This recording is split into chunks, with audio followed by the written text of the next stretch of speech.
Muy bien, hermanos. Bueno, pues el día de hoy vengo a compartirles una palabra que creo que va a ser de bendición, de mucha edificación para sus vidas.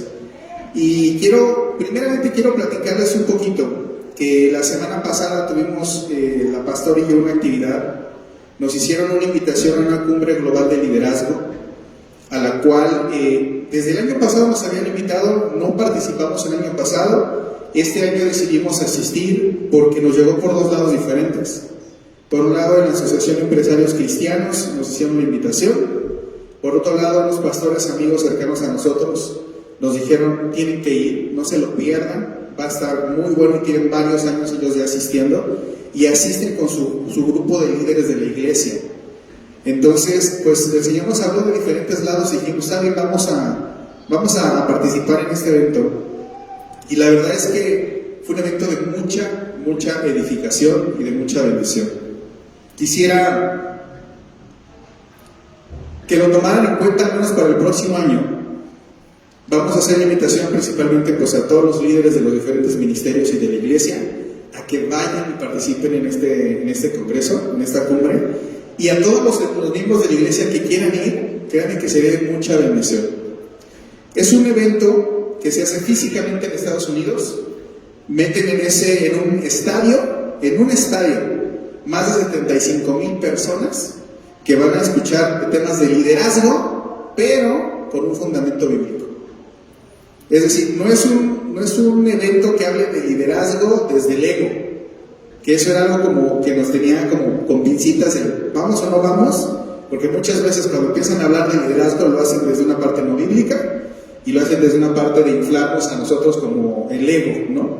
Y la verdad es que mis respetos para el evento y para todos los ponentes que participaron, presidentes de países cristianos, que fue el coach entrenador de la selección de básquetbol de Estados Unidos, cristiano, que hablaba cómo sus valores y principios lo llevaron a poder dirigir la selección de básquetbol. Y bueno, les podría decir una cantidad de conferencistas que vimos, que la verdad yo solamente tenía una referencia de una persona, digamos, importante en el mundo secular, que había dado gloria a Dios a través de su profesión. Y era un científico, bueno, es un científico, hoy en día sigue vivo, que está en la revista de los 50 científicos más importantes del siglo XXI, y que lo invitan a una universidad, y en la universidad él dice: bueno, mi conferencia, el auditorio lleno, y se va a dividir en dos secciones. En la primera les voy a platicar de mí y de mi fe, y en la segunda les voy a platicar de mi ciencia, dejando su ciencia a un lado, ¿no? Cuando es uno de los 50 científicos más importantes del siglo XXI. Y en esa primera mitad les dice: bueno, el que quiera escuchar la segunda parte, pues se va a tener que quedar la primera. Y si no quiere la primera, se puede retirar. Así, o sea, una persona que tenía las cualidades y los títulos científicos para poder decir: si quieren saber de mi ciencia, tienen que conocer quién me llevó a ese conocimiento de la ciencia. Gloria a Dios. Y en esa primera parte habla de su testimonio, porque él es de origen judío. Habla de su testimonio, de cómo conoce de Cristo, se los presenta y los invita a seguirlo. Y en la segunda parte de su conferencia les habla de qué es lo que ha llevado a que esté en la revista de los 50 científicos más importantes del siglo XXI. Casi nadie se fue del auditorio, todos escucharon la palabra de Cristo. Y pues el Señor lo utilizó. Y yo solamente tenía una referencia que era él, de cómo desde sus credenciales seculares podían darle la gloria a Dios. Y la verdad es que con este congreso, con excepción de uno de los 10 que vimos, le daban la gloria a Dios desde la posición en la que estaba. Y ya les dije, un presidente de un país africano, que fue el primer cristiano en llegar a la presidencia, y de hecho hoy en día es presidente en Malawi, una persona cuadraplégica que a los 14 años tiene un accidente, solamente mueve, pues, las extremidades, no tiene movimiento, y hoy en día dirige una de las ACES más importantes y grandes de Estados Unidos, que tiene presencia en no sé cuántos países del mundo, y gracias a eso ha sido de bendición a muchas personas con discapacidad. Y bueno, les podría nombrar a todos, no hay uno que no mereciera que nosotros pudiéramos escucharlo, y su testimonio de cómo desde sus credenciales le da la gloria a Dios. Entonces, tómalo en cuenta para que el próximo año vayan haciendo un apartado Este año costó 600 pesos la participación, son 2 días. La verdad es que vale muchísimo la pena. 2 meses antes más o menos del evento nos avisan, les vamos a compartir la invitación para que lo tengan presente y si pueden, no se lo pierdan. De hecho, hoy quiero tomar una de esas conferencias, y compartirles el conocimiento que obtuvimos en esa conferencia en particular. Y el título de la conferencia, de la prédica, va a ser La felicidad real, ¿vale? La felicidad real. Y vamos a poner un versículo central para esta palabra. Al final me van a entender por qué este versículo es el central en esa palabra. Y es en el libro de los Salmos, capítulo 19, y vamos a leer el versículo 9, 10 y 11. Salmos 19, versículo 9, 10 y 11. En el nombre del Padre, del Hijo y del Espíritu Santo. La palabra del Señor dice: el temor de Jehová es limpio, que permanece para siempre. Los juicios de Jehová son verdad, todos justos.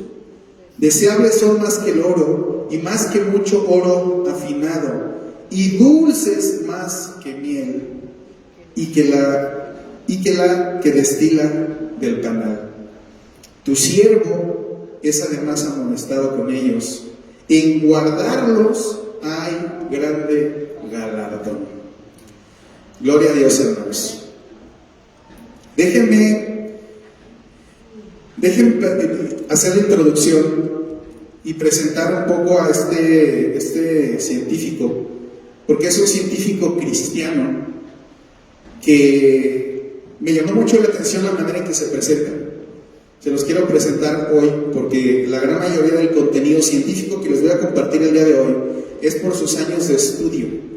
Él es un profesor de la Escuela de Negocios de Harvard.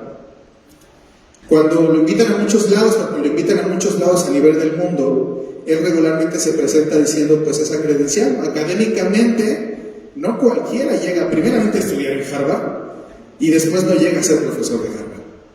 Y él dice: yo soy un profesor de la escuela de negocios más prestigiada del mundo, que es la Universidad de Harvard.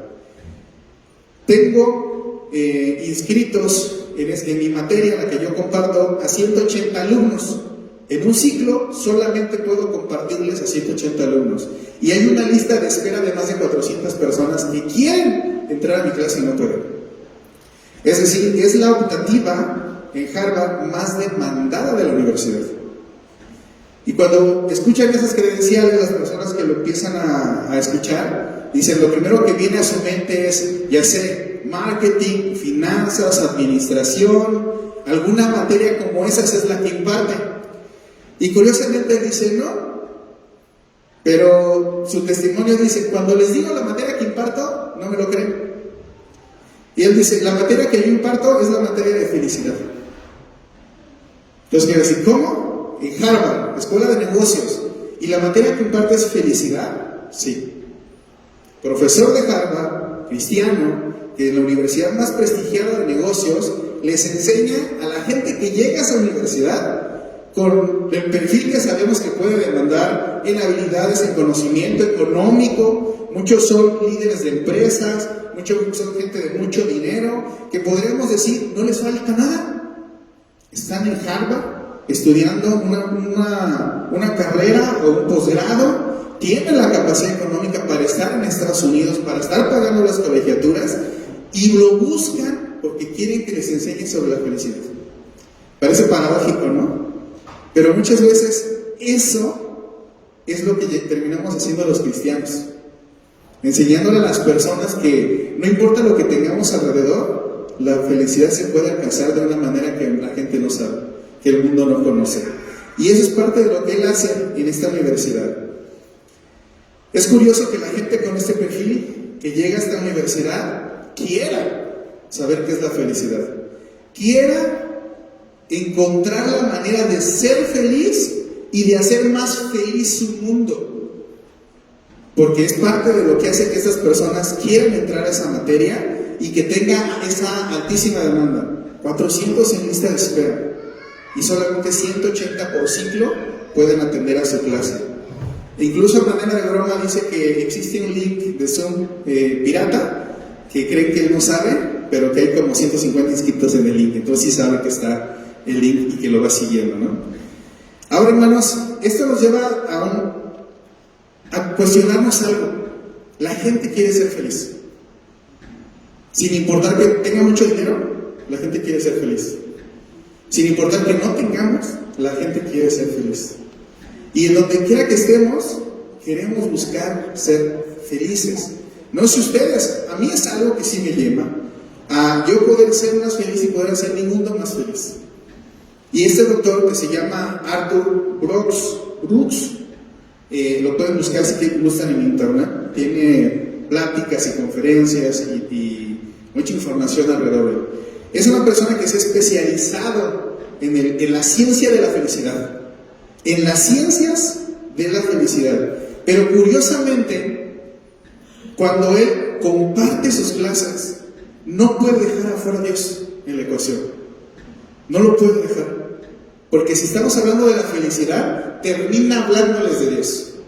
Termina llevándolos a cómo la ciencia demuestra que Dios es el orquestador detrás de la felicidad. Y es parte de lo que les quiero compartir el día de hoy, de lo que logramos pues aprender y conocer de este doctor, de este científico. Él dice que la felicidad termina siendo un misterio, que la ciencia nos orienta a cómo poder ser más felices y cómo hacer el mundo más feliz, pero que cuando empieza siempre poniendo la ciencia, porque dice, a ver, la ciencia ya demostró, y ahorita vamos a ver algunos puntos, que eso nos acerca a la felicidad. La ciencia ya demostró que esto nos acerca a la felicidad. Y al final termina diciendo, ¿qué creen? Eso ya alguien nos lo había dicho antes. Y está aquí. Amén. Ya nos había dicho cómo podemos acercarnos a conocer la felicidad y a poder llegar realmente a tener ese gozo en el corazón. Y es muy interesante. A mí me llamó mucho la atención porque dice, lo primero que empiezo, y es con lo que quiero empezar con ustedes, a sus alumnos, él les pregunta, ¿qué es la felicidad? ¿Alguien sabe qué es la felicidad? Digo, si se meten en una materia que les va a enseñar la felicidad, por lo menos espero que sepan qué es la felicidad, o que entiendan qué es la felicidad. Y curiosamente se da cuenta que nadie sabe qué es la felicidad. Hay un error muy grande de lo que creemos que es la felicidad. Y él nos explica de la siguiente manera. Dice, todo el mundo quiere ser feliz. Por consecuencia, deberían saber qué es la felicidad. Porque no podemos perseguir algo que no sepamos qué es. Que no podamos identificar para decir, por aquí, por acá. Y cuando pregunta regularmente, y ubíquense ustedes a ver si su respuesta coincide con alguna de estas. Él dice que algunos alumnos le contestan, felicidad es la forma en cómo me siento cuando estoy con mi familia. Muchos le contestan eso. Otros le dicen, es la sensación que tengo cuando hago algo y me sale bien, ¿no? Otros le dicen, es la sensación que experimento cuando me compro algo. Esa es la felicidad. Y les dice a todos, aunque suena muy bonito, dice que es incorrecto. Eso no es la felicidad. La felicidad no es una emoción. Esta persona, cristiano, científico, que ha dedicado años y años y años a estudiar el fenómeno de la felicidad, a estudiar la mente, ha escrito muchos libros al respecto, dice, la felicidad no es una emoción. Y muchos pensamos que sí. Muchos pensamos que la felicidad es una emoción. Y dice, la felicidad viene acompañada de emociones, pero no es una emoción. La felicidad es un estado y se refleja en nuestras emociones. Eso es lo primero de lo que tenemos que partir. La felicidad no es una emoción, porque si fuera una emoción, entonces miren, todo el tiempo vamos a estar así, porque a veces amanecemos de buenas, a veces amanecemos de malas, y si la felicidad es una emoción, pues va a ser un papalote conforme nuestras emociones sean. Pero la felicidad no es eso. La felicidad no es una emoción. No son sentimientos. Sin embargo, los sentimientos que expresamos, que tenemos, que compartimos, que sentimos, son evidencia de si somos o no felices. Como me siento es una evidencia de si soy o no soy feliz. Eso sí, si hay una relación con las emociones, pero no es una emoción. Y eso es muy importante para poder comprender todo lo que esta persona nos traía y nos compartía. Brooks ha encontrado que la felicidad se puede estudiar. Ha encontrado que la felicidad se puede aumentar y que la felicidad también se puede disminuir. Y conforme todos los estudios que ha hecho, él ha identificado tres aspectos que nos pueden llevar a construir la felicidad. Primero les voy a hablar un poco de ciencia y después les voy a decir el fundamento de la palabra en donde él aterriza a las personas para que comprendan qué es la felicidad. Dice, los tres aspectos que nos van a llevar a construir la felicidad son gozo, satisfacción y significado. Vamos a ver cada uno de ellos. Gozo, satisfacción y significado. Si nosotros hallamos gozo en nuestra vida, vamos a acercarnos a la felicidad. Si nosotros hallamos satisfacción en nuestra vida, vamos a acercarnos a la felicidad. Si nosotros le damos significado, o hallamos significado para nuestra vida, vamos a acercarnos a la felicidad. Y es mezclando estos tres que podemos llegar realmente a decir, ¿soy feliz o no soy feliz? Pero vamos a entenderlos porque cada uno tiene sus aristas, que es importante que las comprendamos. Primeramente hablando del gozo. Algo que necesitamos comprender es que gozo no es placer. ¿Vale? Gozo no es placer. Y la gran mayoría de las personas creen que el placer es el gozo. Pero no. Son abismalmente diferentes. El gozo es una cosa y el placer es otro. Vamos a primeramente a ver que esta es una de las primeras confusiones que nos alejan a poder llegar a ser felices. Porque basamos nuestra felicidad en el placer o en los placeres que la vida nos puede ofrecer. Si nosotros hacemos eso, de que los placeres sean los que nos den la felicidad, vamos a ver que va a ser muy complicado, primeramente, que la podamos alcanzar. Que podamos llegar a sentirnos realmente felices a través de los placeres. Muchas personas de repente encuentran algo que les genera placer y piensan que ahí está el camino para alcanzar la felicidad. Y tristemente enfocan su esfuerzo, su vida, para hacerse de más placeres. Les voy a poner un ejemplo. Si alguien encuentra en el alcohol, en tomarse una copa, en tomarse una cerveza, placer, y empieza con ese proceso de decir, esto me generó placer, entonces me voy a hacer de más placer para ser más feliz, ¿qué creen? Lo va a llevar a la perdición. Regularmente los placeres tienen esa tendencia a que si nosotros basamos el gozo o la felicidad en los placeres, nos tienden a llevar a una búsqueda sin fin, a una búsqueda que no va a terminar. Y no hay una sola historia que demuestre que si nosotros basamos en el placer y el buscar más placeres, que termine bien. Ninguna historia termina bien si nosotros buscamos la felicidad solamente en los placeres. Es algo que tenemos que hacer consciente. No podemos dejar que eso nos pase. Él habla de ciencia en mucho de lo que comparte y él dice que biológicamente nuestro cerebro está preparado o está adaptado para que recibamos los placeres y nos enganchemos a ellos. Que si algo nos da cierta satisfacción, cierto placer, busquemos más y busquemos más y busquemos más. Es algo biológico y es algo que él lo maneja de esta manera. Dice, todo aquello que nos dé la probabilidad de sobrevivir y de propagar nuestros genes, nos genera placer. Todo aquello que aumente nuestras probabilidades de sobrevivir y que propague nuestros genes, nos genera placer. Desde esta base se construyen la gran mayoría de placeres que este mundo nos puede ofrecer. Desde esta base. que nos dan la posibilidad de sobrevivir, que nos ayudan a propagar nuestros genes. Ahí, si los quieres buscar, los vas a encontrar como en esas dos. Dice que es de la parte reptiliana de nuestra mente, la parte más animal de nuestra mente, la parte más mundana de nuestra mente, la que tiene esos sensores del placer.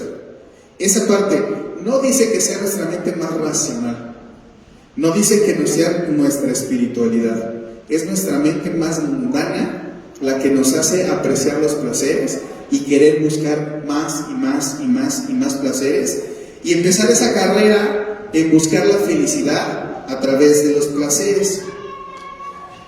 Él nos comenta que si nosotros enfocamos la vida en los placeres, nos vamos a volver adictos al placer que queramos elegir. Si nosotros elegimos un placer para que ese placer sea el que nos dé felicidad, vamos a terminar como adictos, como esclavos de ese placer. Menciona varios: las drogas, el alcohol, la lujuria, son áreas que nos llevan, el tabaco, cualquier vicio que lleguemos a tener. Si nosotros basamos nuestra felicidad y eso es lo que nos da placer, terminamos siendo adictos. De la lujuria nos lleva a las desviaciones sexuales, a la fornicación, al adulterio. Es decir, ninguna historia que se base en buscar la felicidad a través del placer termina bien. Ninguna. Pero pareciera contradictorio, ¿no? Porque él dice que el gozo nos acerca a la felicidad. Pero aclara, placer y gozo no son lo mismo. El problema está en nosotros, que creemos que placer y gozo viene siendo lo mismo. Pues primeramente estamos desmenuzando qué entendemos con el placer, qué quiere decir el placer. Las apuestas, la vanidad, todo aquello que nos atraiga aplausos, la fama, el estatus, nos llevan a la vanagloria y al orgullo. Es decir, también ese camino no termina bien si nosotros nos basamos en esos placeres para buscar y acercarnos a la felicidad. Tampoco ese camino termina bien. Nadie ha sido testigo para poder decir: yo me di al camino de los placeres y véanme, todo terminó bien. Entonces tengamos en claro, una vida basada en los placeres nunca termina bien. El gozo, a diferencia del placer, se construye de encontrar cosas que se disfruten, pero tiene tres componentes: que se disfrute, que se pueda hacer en compañía y que nos deje recuerdos agradables. El gozo, a diferencia del placer, tiene tres componentes: que sea algo que disfrutemos, que lo podamos hacer en compañía y que nos genere recuerdos agradables. Ahí radica la diferencia entre lo que es el placer y lo que es el gozo. Y por un ejemplo que me pareció formidable, dice: si nosotros vemos la publicidad de la cerveza o del alcohol, nunca vamos a ver un comercial en donde pongan a un joven tomándose 12 cervezas solo en su cuarto y viendo las consecuencias de habérselas tomado solo en su cuarto. Nunca. No hay un anuncio de televisión que muestre eso. Pero muchos de los jóvenes terminan haciendo eso. Cuando se envician, terminan solos, en su cuarto, en su habitación, en algún lugar, tomándose no una, tomándose 12, y con todas las consecuencias de haber hecho eso. ¿Por qué no ponen cuál es el uso real de eso? Porque termina siendo patético, porque termina siendo malo, porque termina viendo cómo se desvía de la felicidad y termina atrapados en un círculo que en vez de que te acerque a la felicidad, te aleja. Eso es lo que hace la publicidad. Lo que hace la publicidad, te pone abriendo una, acompañado de tus amigos, en una reunión social en donde hasta se toman fotos y todos están bien felices. ¿Qué es lo que están haciendo? Utilizando los tres componentes del gozo. Utilizando los tres componentes del gozo. Que se disfruta, aparentemente, que lo puedes hacer en compañía y que además te va a generar recuerdos agradables después de haberlo hecho, cuando sabemos que no pasa así. Y esa es como la trampa que el mundo nos tiene acerca del placer y del gozo. Al principio, Les menciona Brooks que como investigador y que sabe de ciencia y que su cosmovisión es cristiana, ha logrado demostrar cómo la ciencia nos lleva a encontrarnos con Dios. Cómo la ciencia de la felicidad nos lleva a encontrarnos con Dios y con su palabra. Él explica lo siguiente.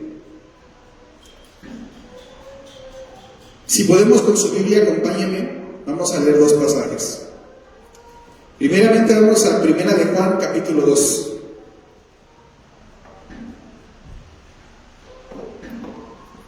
Primera de Juan, capítulo 2, y vamos a leer el versículo 15 y 16. La palabra de Dios dice lo siguiente: no améis al mundo, ni las cosas que están en el mundo. Si alguno ama al mundo, el amor del Padre no está con él. Porque todo lo que hay en el mundo, los deseos de la carne, los deseos de los ojos y la vanagloria de la vida, no provienen del Padre, sino del mundo. Y el mundo pasa y sus deseos. El mundo y sus deseos pasan, pero el que hace la voluntad de Dios permanece para siempre. Brooks les dice a sus alumnos esto que les acabo de decir, de que el placer y el gozo no son lo mismo, de que el placer destruye en vez de acercarte a la felicidad y que el gozo te acerca realmente a la felicidad. Ya Dios nos lo había dicho antes. Ya su palabra nos había dado un sabio consejo para que aprendiéramos a diferenciar entre el placer y el gozo, y que pudiéramos nosotros enfocar nuestra vida a buscar gozo, no placer. Nos advierte de que si nosotros basamos la felicidad en la búsqueda del placer, vamos a terminar adictos y esclavos del placer. Todo eso está en la palabra del Señor.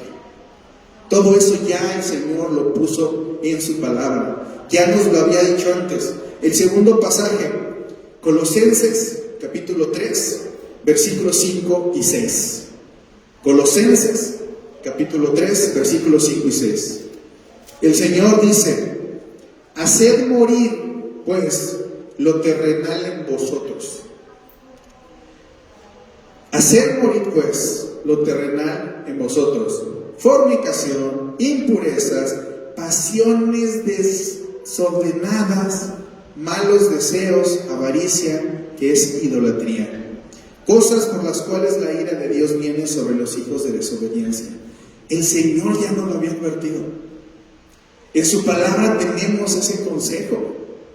Si nosotros queremos llegar a conocer la felicidad, y el primero de los componentes de los tres que este científico ha encontrado, que la ciencia respalda, que es lo que nos acerca hacia la felicidad, en el primero ya nos encontramos con Dios.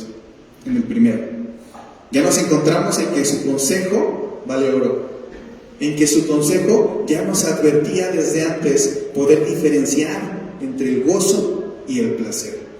Leímos solamente dos pasajes, pero sabemos que hay más en la Escritura que nos pueden llevar precisamente a entender y a conocer de esto.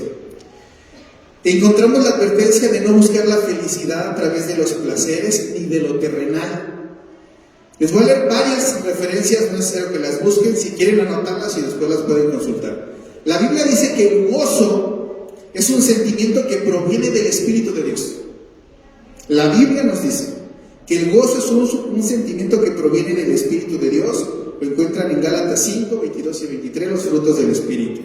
Filipenses 4, 7 dice que el gozo que proviene de Dios es tan intenso que desafía la lógica humana. Filipenses 4, 7. El gozo que proviene de Dios es tan intenso que desafía la lógica humana. Nehemías 8:10 dice que el gozo del Señor es la fortaleza de los que creen en Dios. Santiago 1, del versículo 2 al 15, dice que se debe tener gozo cuando enfrentamos las pruebas, ya que las pruebas producen paciencia. Juan 15, 10 y 11 nos dice que Jesús quiere que su gozo esté en sus discípulos y que su gozo sea completo. Eso es lo que Dios opina sobre el gozo. Eso es lo que Dios quiere. Ese es el gozo que Dios quiere en nosotros. Si lo queremos buscar, y si queremos buscar la felicidad, busquémosla a través de este gozo. El gozo que proviene de Dios. El gozo que es fruto de la presencia del Espíritu Santo de Dios. El gozo en el que nos tenemos que meter en Dios para ser llenos de su Espíritu, y entonces, como dice Filipenses 4:7, que podamos saber y sentir la paz que está por sobre todo entendimiento. Ese sería el gozo que nos va a llevar a una felicidad realmente sostenible, a largo plazo, no nada más momentánea. Les dije que eran 3 componentes. El segundo, que es la satisfacción. Primeramente quiero leer una definición que viene precisamente de Arthur Brooks. Dice: es la alegría que se tiene después de haber luchado por algo. Lo voy a repetir. La satisfacción es la alegría que se tiene después de haber luchado por algo. Cuando tú te sacrificas, cuando tuvo dolor, cuando trabajaste mucho y logras obtener un resultado. Esa es la satisfacción, la sensación de logro, ¿de acuerdo? Y algo interesante que necesitamos comprender: la ciencia ya demostró que somos la única especie que puede comprender la alegría del logro. Los seres humanos somos los únicos que entendemos la alegría del logro, la alegría de haber hecho algo aunque te haya costado trabajo. Y muchas veces decimos: a más trabajo, más satisfacción.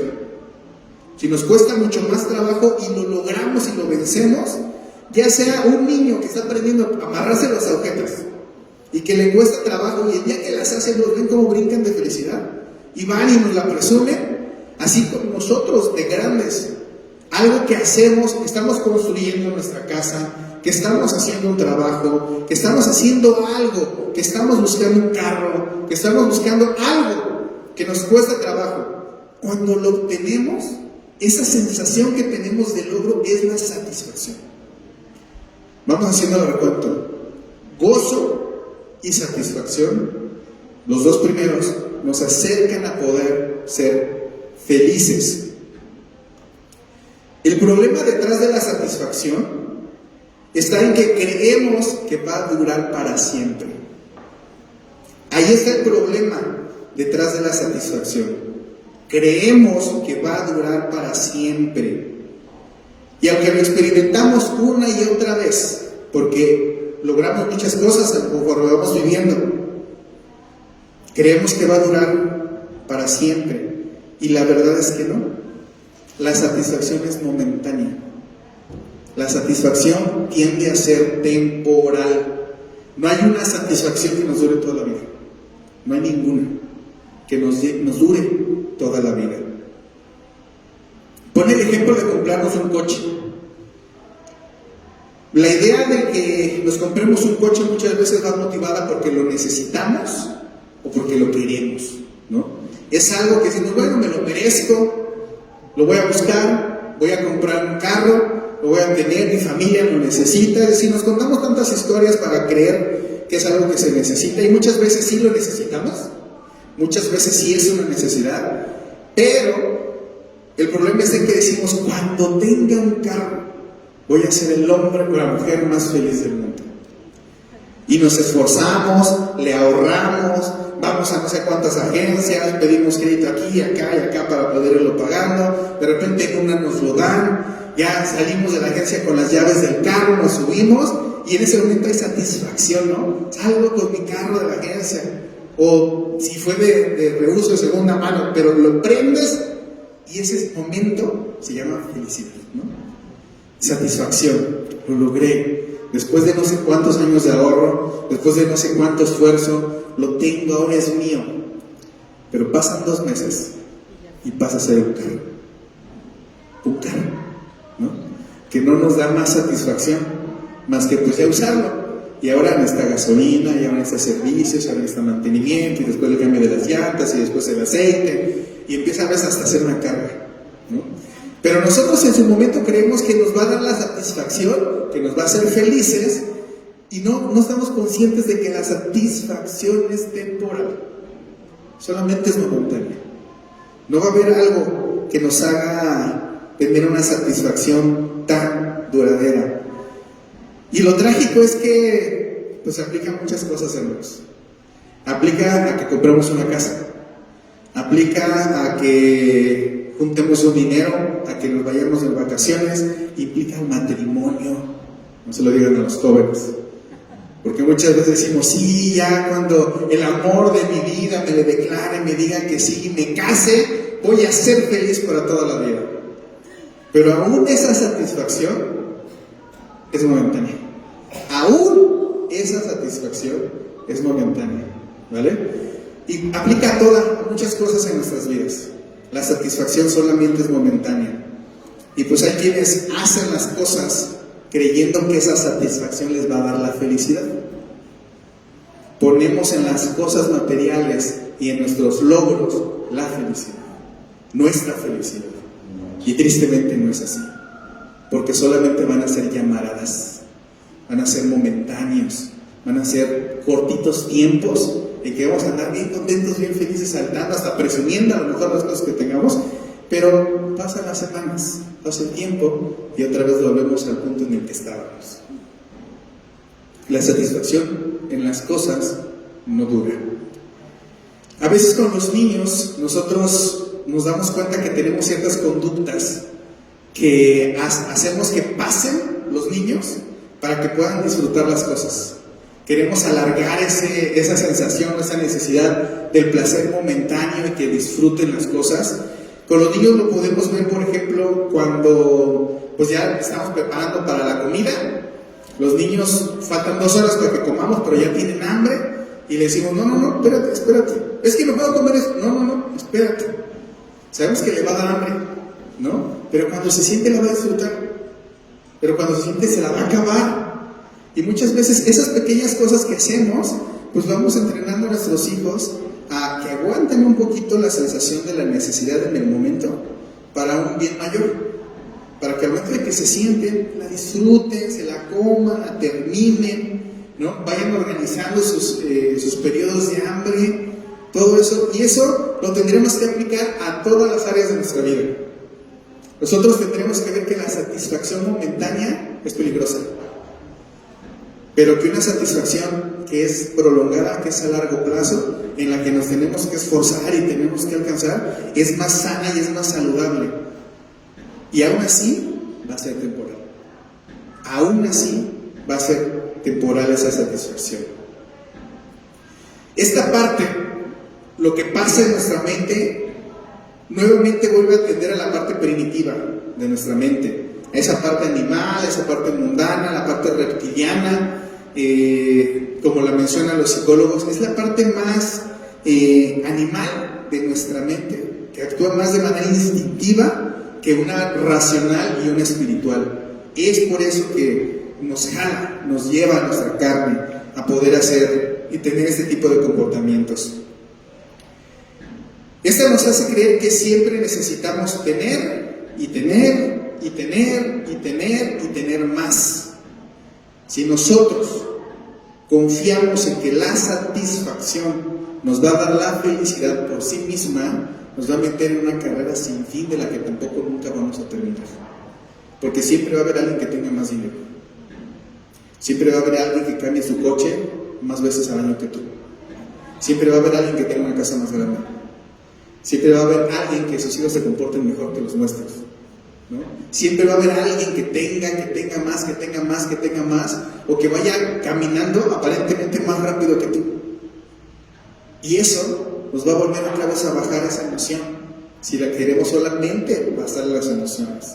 La felicidad, y ojo, parece que se contradice, ¿no? Porque es que es el gozo y la satisfacción lo que nos acerca a la felicidad, pero tenemos que comprender cómo opera, cómo funciona el gozo y la satisfacción siempre va a ser temporal. No podemos sostenernos en la satisfacción, porque va a ser una trampa que tarde o que temprano nos va a volver a soltar. Y esa es la trampa que nos genera la satisfacción. Nos lleva a una carrera por más dinero, por más poder, por más placer, por más fama, por más seguidores, por más prestigio, por más, y nunca nos lleva realmente a una satisfacción. No nos lleva a encontrar una satisfacción. Bruce nos decía, para encontrar una satisfacción duradera, tenemos que ir en contra de nuestra naturaleza. Tenemos que ir en contra de nuestra naturaleza. Tenemos que ir en el entendimiento divino. Tenemos que ver nuestra vida a través del entendimiento divino, o lo que Dios nos ha propuesto en su palabra. Y Él plantea una fórmula para poder encontrar una satisfacción más duradera. La fórmula es la siguiente: lo que tenemos entre lo que creo que quiero o deseo. Lo que tengo entre lo que quiero y lo que deseo. Si lo que tengo es muy grande, pero lo que deseo también, la satisfacción es cortita. Si lo que tengo son 10 cosas y lo que necesito y deseo nada más es una, nuestra satisfacción va a ser muy grande. Es decir, en la medida de que nosotros necesitemos menos, en la medida de que nosotros nos afanemos menos por las cosas, nuestra satisfacción va a ser más grande y más duradera. Esa es la fórmula que Él plantea desde la ciencia. Dice, la mayoría de las veces solo nos enfocamos en tener, es decir, en la parte de arriba de la ecuación. Solo nos enfocamos en tener y en seguir buscando más y más y más, pero no nos enfocamos en que haya paz en nuestro corazón. No nos enfocamos en la parte de abajo de la ecuación, en que no necesitemos tanto, en que vivamos humildemente, en que seamos agradecidos con lo que tenemos. El momento de que metemos esa ecuación en la parte de abajo, entonces nuestra satisfacción crece y se vuelve una satisfacción que puede ser aún más duradera. Termina Brooks diciendo, cuando lo aterriza hacia la palabra de Dios, dice: una forma de aumentar nuestra satisfacción es mediante la gratitud. Mediante la gratitud. Cuando nosotros somos agradecidos con Dios, cuando nosotros somos agradecidos por lo que hay en nuestra vida, cuando nosotros somos agradecidos con lo que sí tenemos, para lo que sí nos alcanza, cuando nosotros somos agradecidos, es justo allí cuando la ecuación cambia y entonces nuestra satisfacción crece. La gratitud es lo que hace que la satisfacción crezca. La Biblia nos dice que la gratitud es un valor que nos acerca a Dios, nos ayuda a ser felices y a vivir en paz. Y en Primera de Tesalonicenses capítulo 5, Primera de Tesalonicenses capítulo 5, versículos del 16 al 18 dice lo siguiente: estad siempre gozosos, orad sin cesar, dar gracias en todo. Dar gracias en todo, porque esta es la voluntad de Dios para con vosotros en Cristo Jesús. Amén. Filipenses 4, 6 y 7 dice: para nada estéis afanosos. No nos afanemos por las cosas, sino sean conocidas vuestras peticiones delante de Dios en toda oración y ruego con acción de gracias. Amén, aleluya. Las cosas terrenales no tienen por qué afanarnos. Puede haber un anhelo en nuestro corazón de crecer, de prosperar, de un carro, de una casa. Puede haber un anhelo en el corazón, pero no un afán. Es muy diferente. Si hay un anhelo en nuestro corazón y oramos a Dios por él, lo ponemos en manos de Dios y lo hacemos con acción de gracias, la ecuación de la satisfacción aumenta, crece nuestra satisfacción a través de la gratitud en Dios.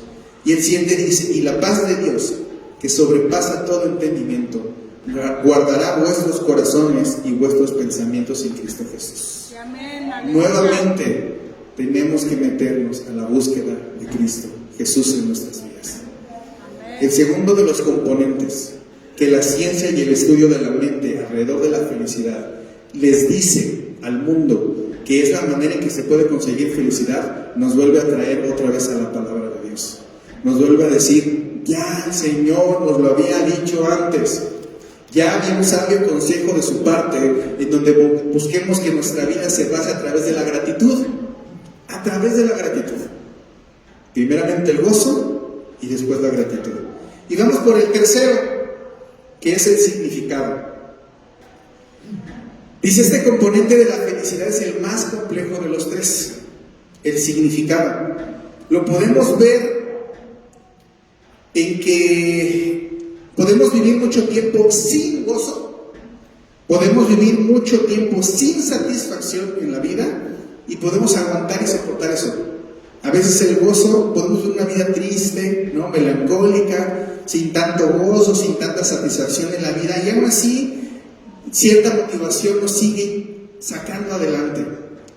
Pero una vida que se vive sin propósito, una vida que se vive sin significado, no se puede sobrevivir. Por eso es el más complejo de los tres.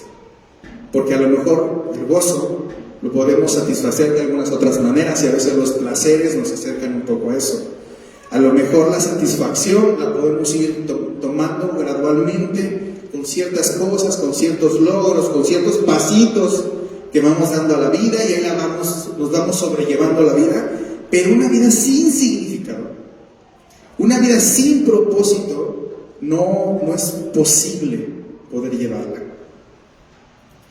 Dice, no podemos vivir largo tiempo sin encontrar un significado o un propósito en nuestras vidas. Un día sin significado puede ser suficiente para no encontrar la felicidad, para deprimirnos. Un día sin significado. Uno de los mayores problemas que enfrentan muchas personas hoy en día es el cansancio y el vacío que se siente en nuestras vidas. Cuando nuestras vidas llegan a encontrarse con eso, con cansancio por estar luchando, con cansancio por estarnos esforzando y además con un vacío de que no tenemos lo que hemos logrado, es porque no hay gozo y no hay placer, ¿sale? Porque no hay gozo y porque no hay satisfacción.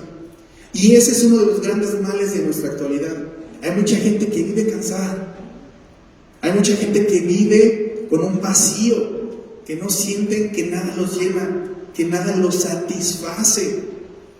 Y ahorita hemos encontrado a través de la palabra ¿por qué? ¿Por qué está nuestra sociedad así? Porque no están basando sus vidas en un gozo real, un gozo que es por la llenura del Espíritu.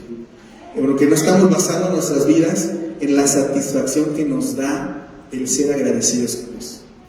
El ser agradecidos con lo que nos ha dado, con lo que nos permite tener, y ser agradecidos y ser suficientes en lo que podemos también nosotros llegar a hacer y tener. Incluso después de trabajar mucho, de trabajar duro, es decir, de sacrificarnos y estar involucrados en muchas actividades, en muchas tareas, solemos querer hacer eso. Buscamos más y más actividades pensando que eso nos va a dar satisfacción.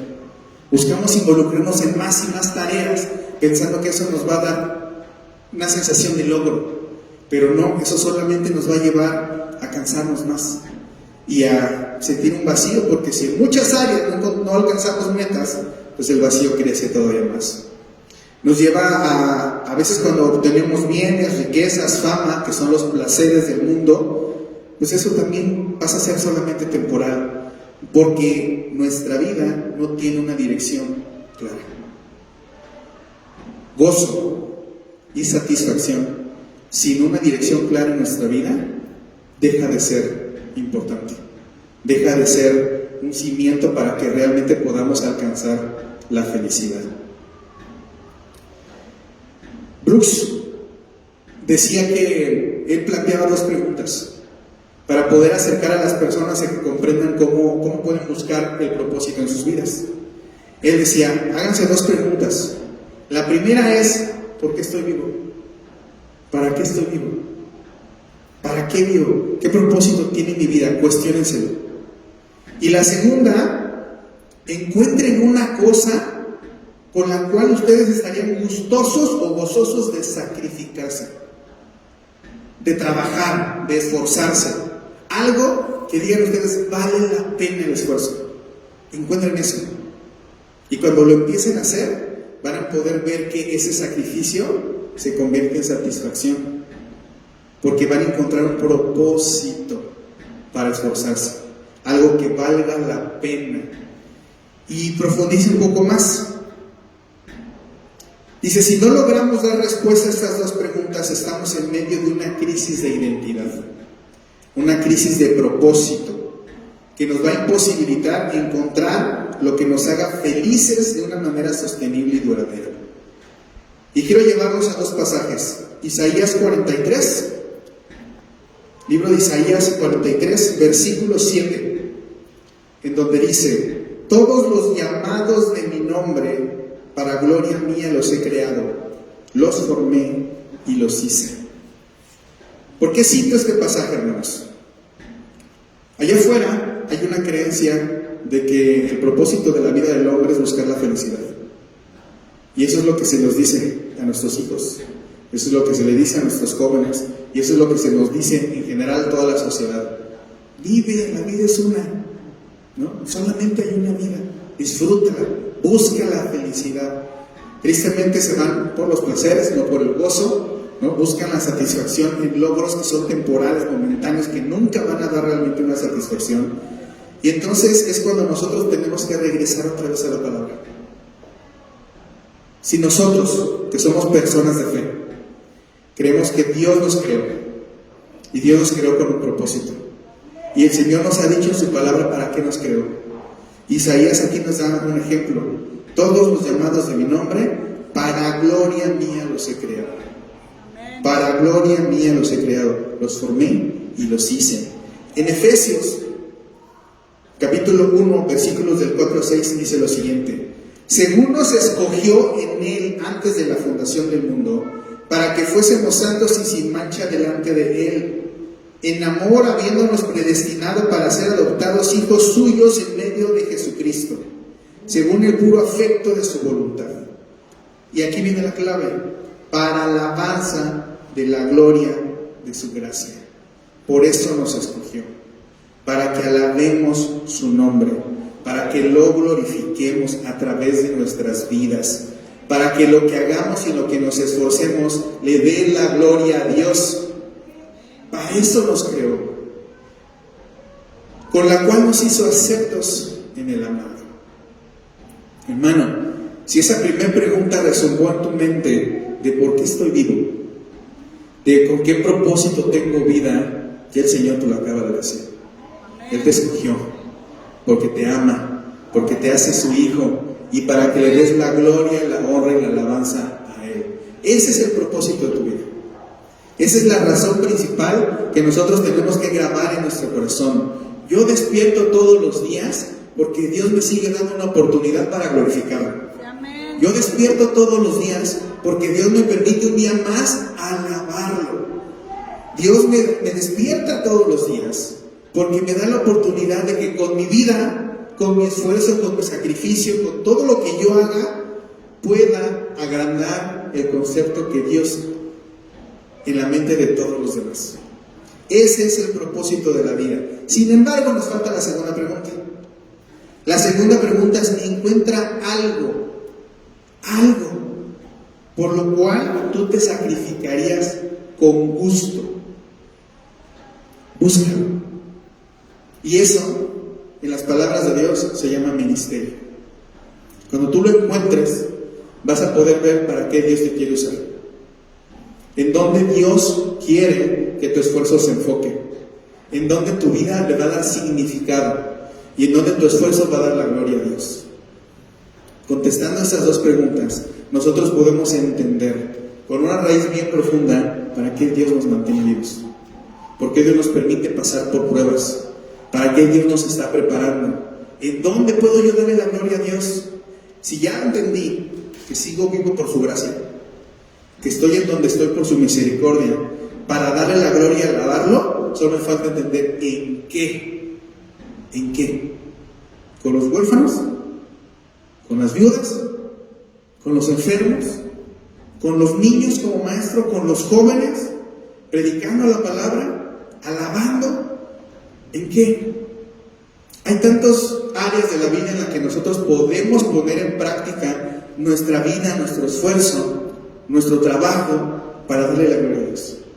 Pero tenemos que encontrarla, hermanos, porque si no, vamos a caer en ese círculo vicioso de cansancio y de vacío.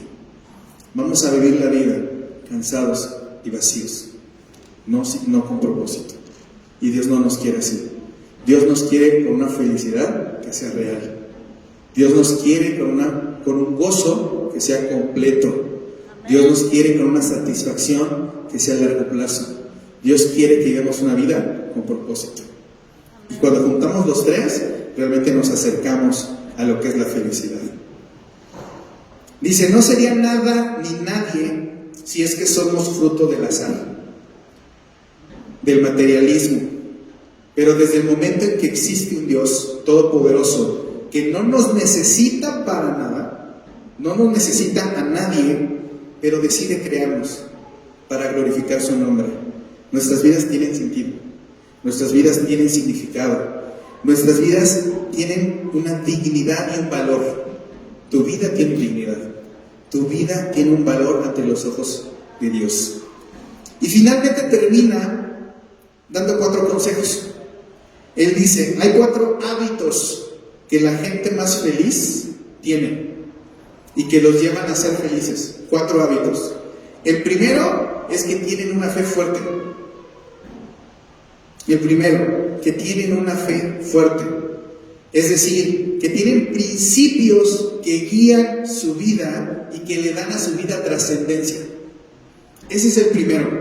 Construye tu fe, pero una fe fuerte para que sean los principios que guíen tu vida y que le den trascendencia a tu vida. Ese es el primer consejo, porque eso, ¿sabes qué te va a dar? Paz y perspectiva, paz y dirección.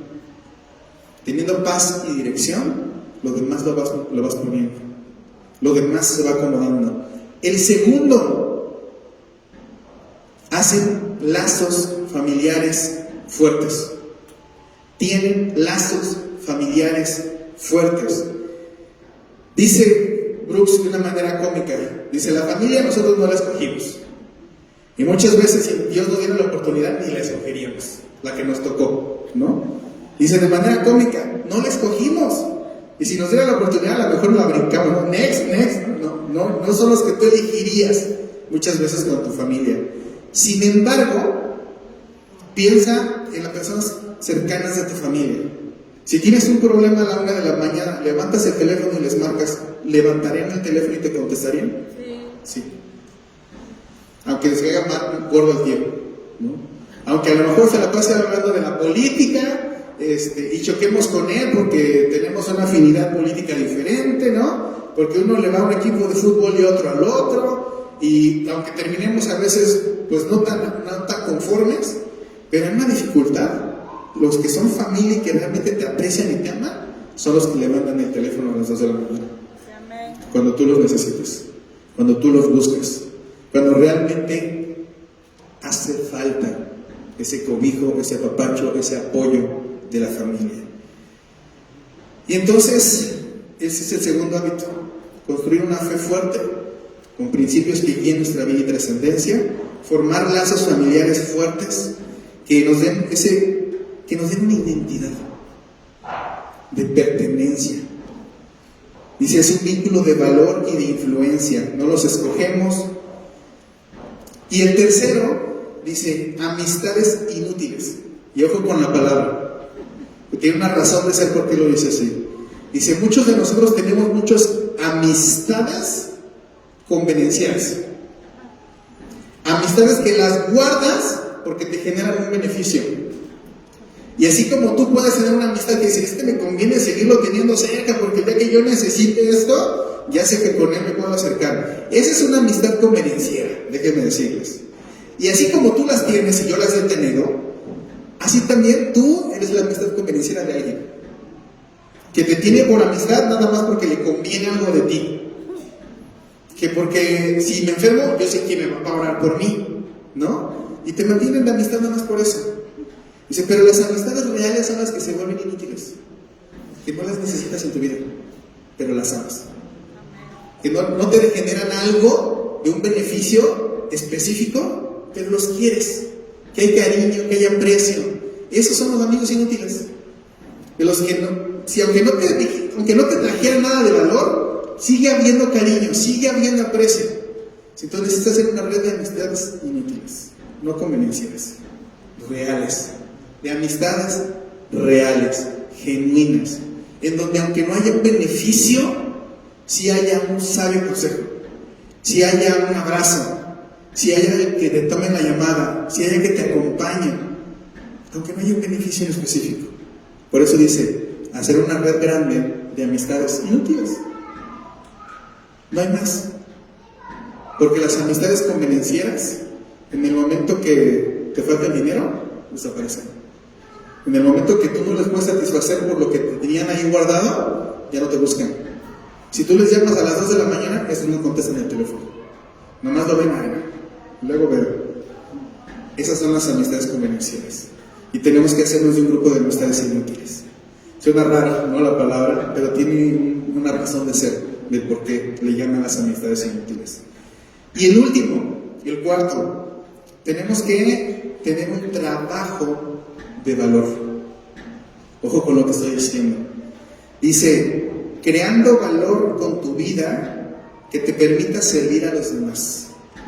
Tienes que encontrar una actividad que tú hagas que sea de valor, que sirva a los demás. Y no trata de que sea un cargo de un gerente, de una profesión, de un maestro. No se trata de un título, se trata del valor que aportas. Se trata de que seas significativo. Se trata de que aportes algo que sea de beneficio al lugar en donde estés, en el trabajo en donde estés, que te vuelvas indispensable. No nada más que lo pases los días, que te vuelvas indispensable y que con tu esfuerzo generes un valor para en donde estés poniendo tu esfuerzo. Cuando nosotros conseguimos eso, esos 4 consejos, podemos hacerlos hábitos, podemos buscarlos con regularidad. Y poniéndolos en práctica, nos van a acercar precisamente a poner en práctica el significado, poner en práctica la satisfacción y poder encontrar un gozo cumplido y pleno. Esos son los 4 consejos que nos da. Ahora, hay algo que me llamó muchísimo la atención. Cuando él empieza su conferencia, él dice, estamos en una de las épocas más infelices de la sociedad. Estamos en una de las épocas más infelices de la sociedad. Aunque no lo crean, existen tendencias estadísticas de la felicidad desde hace como 100 años. Y hay gráficos en donde se ve las personas cómo van creciendo en su nivel de felicidad y las personas infelices. Son 2 rayitas. A partir del 2019 las rayas se invierten. Los que consideraban ser felices empiezan a ser más infelices o menos felices. Y las personas que eran infelices empiezan a ser más infelices. Dice, a partir del 2019 para acá, muchos lo atribuyeron al COVID. Lo atribuyeron al COVID. Como todo el mundo se aisló, como todo el mundo se regresó a sus casas, dejaron de trabajar, dejaron de salir a esforzarse, empezaron a aislarse, no podían tener contacto con la familia, empezaron a haber muchos problemas alrededor de todo lo que el COVID atrajo. Decía, pues si se dan cuenta, la familia, las amistades, el trabajo, nuestra fe, fueron tocados en el COVID. Ya no podías ir a ver a tu familia, ni abrazarlos. Si uno se enfermaba, lo tenían que aislar, aunque estuvieran en la misma casa. Es decir, hubo una barrera de separación de los lazos familiares, de los lazos de amistad. Hubo familia en la que apreciabas, que ya no tocó despedirte de ellos, que se fueron, que el Señor los llamó. Y todo eso lo tocó, y vivimos en una época de las más tristes, de las menos felices que se ha vivido en los últimos 100 años. Y decía Brooks, el conferencista, lo que el mundo no se está dando cuenta es que también muchas de las tendencias ideológicas nos están llevando otra vez a lo mismo.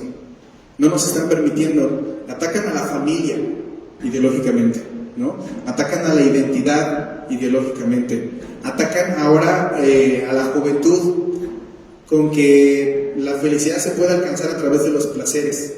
Es decir, mucho de lo que está pasando en el mundo nos aleja de una felicidad real y no nos damos cuenta, porque nos damos con la misma tendencia de lo que el mundo está haciendo. Nos buscan alejar de la felicidad, porque también la infelicidad es un negocio. Porque si los bienes te generan alegría y son temporales, pues mejor hagamos un montón de bienes.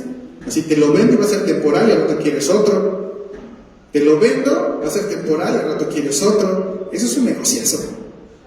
La infelicidad se convierte en un negociazo. Por eso es que quise utilizar el versículo de Salmo 19, como el central de esta palabra. Quiero pedirles que regresemos ahí, con esto termino, al Salmo 19, para que veamos ahora sí cuál era lo que Dios quería transmitirnos en estos versículos en específico. Salmo 19, y vamos a leer versículos 9, 10 y 11. Salmos 19, versículos 9, 10 y 11. Dice la palabra del Señor: el temor de Jehová es limpio. Entendiendo esta parte como el honor y reconocimiento que le damos a Dios es bueno. El reconocer y honrar a Dios es bueno y permanece para siempre. Los juicios de Dios, los juicios de Jehová son verdaderos. Todo lo que su palabra nos dice, que nos marca, esto es bueno, hermanos, es bueno. Todo lo que el Señor nos dice, hermanos, de esto aléjense, es porque es malo. Eso es lo que quiere decir esta palabra. Los juicios de Jehová son verdaderos y todos son justos. No hay ni uno que sea injusto para nuestra vida. Deseables son más que el oro.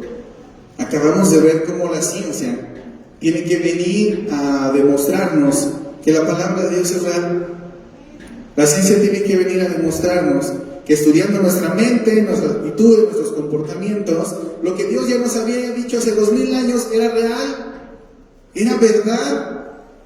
Cuando nosotros llegamos a ese entendimiento, entonces es cuando podemos decir: deseables son más que el oro tus palabras. Para yo poder encontrar la felicidad real, duradera, entonces tu palabra se vuelve deseable para mí, tanto como el oro, y más que mucho oro afinado, más que las riquezas y placeres que el mundo me puede ofrecer, porque hoy entiendo que solamente me va a dar una satisfacción temporal, nunca una felicidad real. Amén. Deseables son más que el oro y más que mucho oro afinado, y dulces más que la miel. Son agradables los consejos que Dios nos da, y que la que destila del panal. No sé si en alguna ocasión han tenido la oportunidad de probar la miel recién salida del panal. Tiene un sabor diferente, hermanos. Tiene un sabor diferente que cuando ya tiene mucho tiempo pues añejada, ¿no? Sabemos que no se echa a perder la miel, ¿no? Pero cuando tiene mucho tiempo, algo pasa que se hace más durita, está más espesa, tiene un sabor un poco diferente. Pero cuando es la miel pura, directa del panal, eso es lo que les quiere decir. Ese es el deleite que deberíamos de tener con las ordenanzas y con los consejos que Dios nos da. Y el 11 dice: tu siervo es además amonestado con ellos. Es decir, me confronta. Tu palabra me llega a confrontar, porque yo sé que dentro de mí, mi mundanalidad me lleva a los placeres. Porque yo sé que dentro de mí, mi mundanalidad me lleva a buscar satisfacciones momentáneas. Porque yo sé que dentro de mí a veces me pongo a hacer y termino cansado, termino vacío, porque me puse a hacer sin propósito. Por eso es que dice que tu siervo además es amonestado con ellos. En guardarlos hay grande galardón. Y con esto quiero cerrar.